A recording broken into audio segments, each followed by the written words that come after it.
Alam nyo ba mga ka-VVS,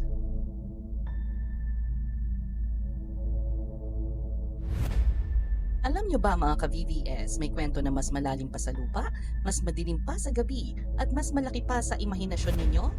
Ito ang kwento ng 50 billion US dollars na halaga ng ginto na nakabaon.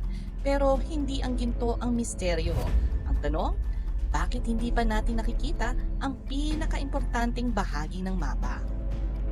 Today, pag-uusapan natin ang kasaysayan dahil ang Yamashita's Gold, hindi yan fairy tale mga ka-BBS. Ito ay dokumentadong fact na nagbago ng kapalaran ng Pilipinas at naging curse ng maraming tao.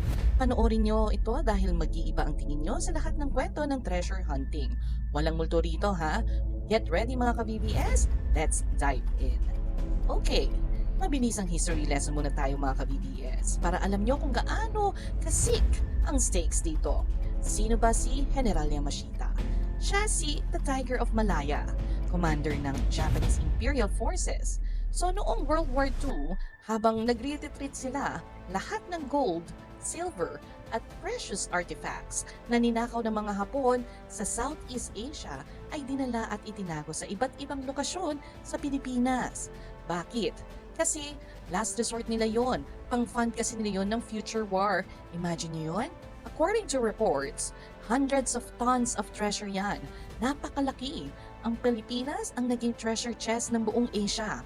Pero ito ang catch mga ka-BBS. Para hindi sila mahuli at para hindi matrace ang treasure, hindi lang nila basta binabaon ng mga ito. Ginawa nila yung complicated labyrinth ng mga tunnels, traps, at yes, minsan may kasamang human sacrifice. Although this part is more hearsay, ha? So the setting, maraming side tunnels sa Baguio, kuweba sa Luzon, at deep jungle sites sa Palawan. Fact, marami nang nahanap na gold bars, small caches lang pero still gold, kaya real na real ang mga treasure. So kung documented na real ang gold, bakit hanggang ngayon wala pa rin nakakahanap ng main prize? Ito na mga ka-BBS, ito na ang core mystery natin.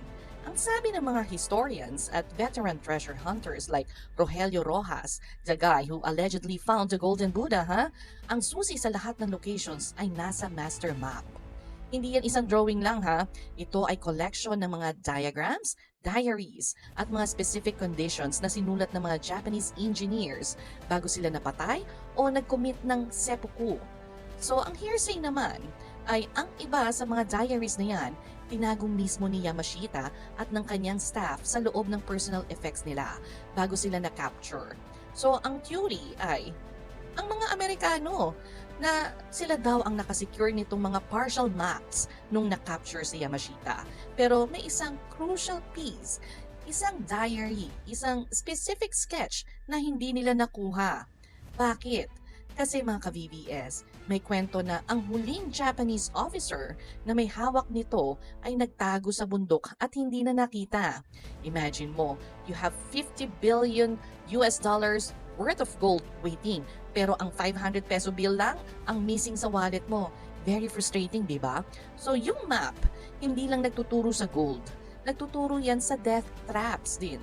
Kaya walang naglakas loob maghukay ng walang complete guidance. And speaking of traps, mga ka-BBS, I have to talk about something. Yung mga Japanese engineers, grabe lang talaga ang pagka-OCD nila sa pagtatago. Ang sabi, may mga tunnels daw na pag nagkamali ka ng tapak, bomba agad ang sasalubong sa'yo. Tapos yung iba, may cyanide gas daw. Well, kung ako ang treasure hunter mga ka-VVS at kung ako si Rojas, pag nakita ko yung first few gold bars, I'd be like, mga ka-VVS, ito seryoso, may ginto na. Pero sa sobrang daming patibong, bahala na kayo maghukay dyan, I'm totally out. So, di ba, grabe ang stress levels. This is why that missing map is so vital. It's not just a guide to the gold. It's the blueprint to survival. Pero, teka, back to the drama muna tayo mga ka-VVS. So, let's go deeper sa mga theory. Ang isa sa pinaka-compelling na hearsay is not about where the map is, but who has it. Hindi nawawala ang mapa. Nasa kamay lang ng maling tao. The missing diary, the one with the final coordinates, was allegedly passed down to a local Filipino who helped the Japanese engineer during the war. So yan ang theory ha. So pero hindi niya alam ang halaga nito.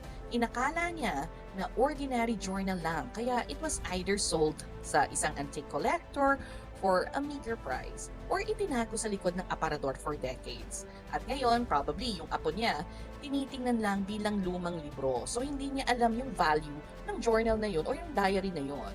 So imagine the irony mga ka-BBS, ang pinakamalaking kayamanan ng mundo nakatago sa isang dusty cabinet sa probinsya. That feeling of being so close yet so far, that's the true curse of Yamashita's gold. The curse of the missing piece. So mga ka-BBS, anong lesson natin dito? Ang kwento ng Yamashita's Gold at ang nawawalang mapa nito ay patunay na minsan ang pinakamalaking misteryo ay hindi yung mga multo sa dilim. Ito yung mga unsolved puzzle na nasa mismong kasaysayan natin. So we documented na ang gold is real, the history is real, the treasure hunters are real. Ang missing lang, yung clear path papunta rito.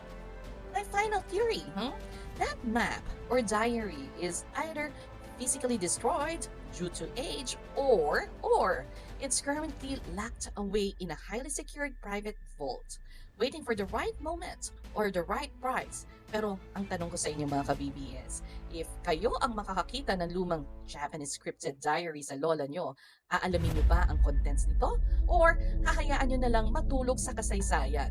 So ako malamang hanap ako ng translator kasi malamang nakasulat to sa Japanese. So engage mga ka-VVS. I want to know your thoughts. Do your own research too. Search for the Rojas case and the historical facts. Share your most mind-blowing theory in the comment section below and let's decode this historical treasure hunt together.